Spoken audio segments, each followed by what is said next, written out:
All right, my beloved Madridistas, I'm going to be doing a video later on, sort of preview ahead of the Alaves match tomorrow. By the way, we have no left backs. You remember Carreras and Fran got those ridiculous red cards. So we don't have left backs. There's a kid called Valdepeñas, I think from Castilla, who's probably going to come up. But we'll talk about that later. By the way, Fede didn't even train, so I don't know what's going on there.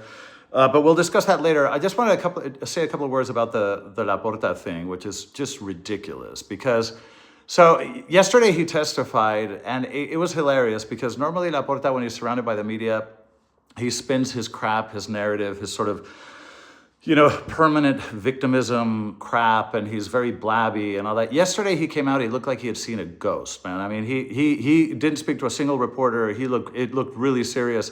It's one thing to spin your crap to the press, and it's another very different thing to say it to a judge in a courtroom. So that, it's serious, and you can tell. Look, this is the greatest scandal in sports history as far as I'm concerned.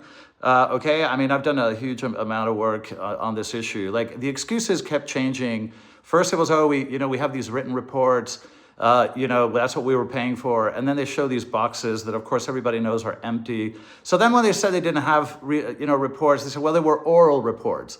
But then, of course, they questioned Luis Enrique and Valverde and players and former managers, and nobody ever heard a report.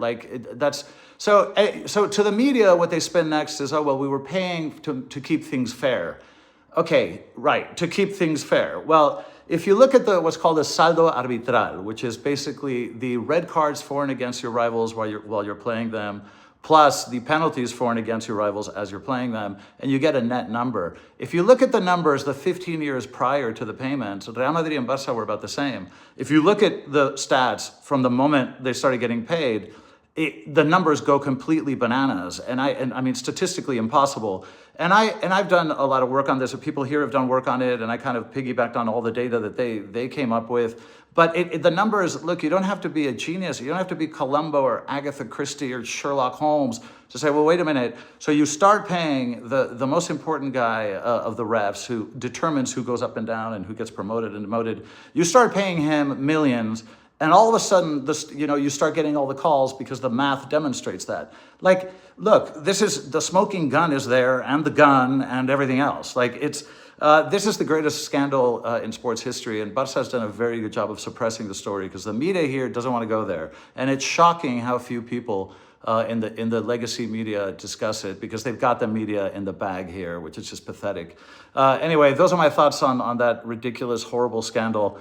But I'll talk to you guys later in the Alaves preview. Thanks for joining me. Love you guys. Ala Madrid.